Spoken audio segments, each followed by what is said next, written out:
मुल्क में मौसम का कैसा होगा मिजाज? बादल बरसकर बनाएंगे माहौल को ठंडा ठार, ये कड़कती धूप मजीद शिद्दत से है पड़ने को तैयार। महकमा मौसमियात ने पेशगोई कर दी। मौसम का हाल बताने वाले इदारे के मुताबिक सिंध, पंजाब और बलूचिस्तान में मौसम शदीद गर्म रहेगा। महकमा मौसमियात के मुताबिक नवाबशाह, दादू और सिब्बी में पारा 48 डिग्री तक जा सकता है। सखर और डेरा गाजी खान में 46, हैदराबाद में 45, सरगोदा और मुल्तान में 44, जबकि लाहौर में दर्जा हरारत 42 डिग्री सेंटीग्रेड तक पहुंच सकता है। पेशावर में 40, इस्लामाबाद में 38 और कराची में पारा 37 डिग्री तक जाने की पेशगोई की गई है।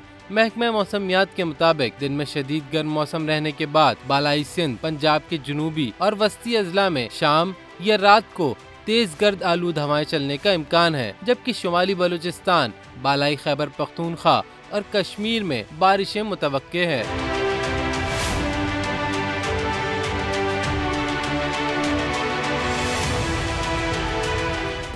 सब्सक्राइब करें और बेल दबाएं ताकि कोई खबर रह न जाए।